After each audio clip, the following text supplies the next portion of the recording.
Hi there, Frank here for premium members for the trading day of February the 23rd, 2026, a Monday. So before you watch this video, perhaps just for reference, you may want to refer back to our perhaps the last 2 or 3 videos because things are evolving and we'll go through them. So here's the indexes first. Remember what we said about the ES and all the others as well, that you can specify a aggressive entry area if you want to enter the markets before the breakout. We expected a long move. This is in progress right now. You should be aware of this structure here. This is what we call a measured move potential on the 4-hour chart, and it seems to be happening as we speak. The weekly time frame is also bullish, so everything is in sync. We might call this the perfect storm or an upside move. And the others also show the same thing. Probably it's not even necessary to go through all of them. Here we go, measured move in progress on the NQ. This is by the book, of course, this is a short setup in theory, but we're not going to take a short here. We expect the short structure to fail and the market to go where the weekly structure goes and also the 4-hour. Okay, just quickly the YM and the RTY. Bull flag on the YM, expected to break out. And RTY, remember, it's just about to trigger again. We haven't really had a real trigger here in this area. Here we go.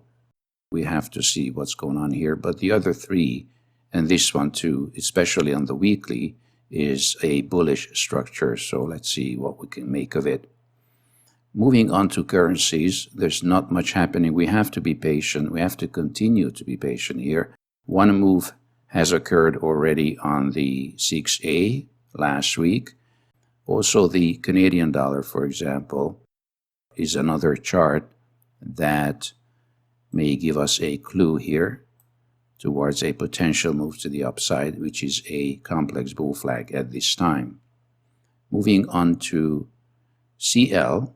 Remember, our stop didn't get hit, so we are in this trade. And you can also do this with ETFs, and further upside is expected at least to 68 and probably 72 as well. And remember, HO and RB are strongly correlated markets. Let's start with the HO. What, if anything, we can do on those markets? If you're not involved on the CL, look at this. HO has triggered on the daily. And RB, I think, already hit the previous pivot. Perhaps we should just leave this alone for a while.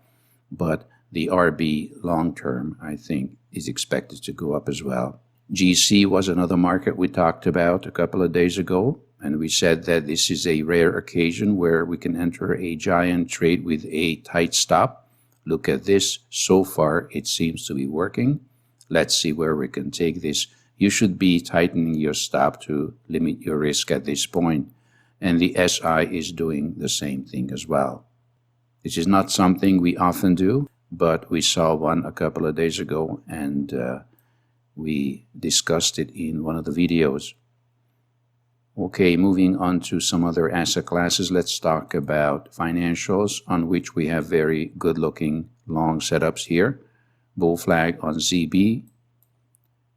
On the ZN, the 10-year, and also the 5-year, the ZF as well. Look at this bull flag, and the ZF is the third one. Strongly correlated markets, of course. There may be some differences at times, but we're not going to go into that now. But this probably what looks the best. ZF, if it triggers, probably we're going to hit the previous pivots. Last but not least, probably a week ago, we talked about ZL. Go back in some of the videos. That's when we triggered here. Since then, we have a 1R plus trade. So that's ZL. And ZW is also above the 1R target area here. So these are just good examples of how our methodology works even on markets that we don't often trade. For example, agriculturals. That's all we have now. Get ready, pick your markets, be patient, and study our methodology if you're new to our work. Back in the morning, and until then, mindful trading.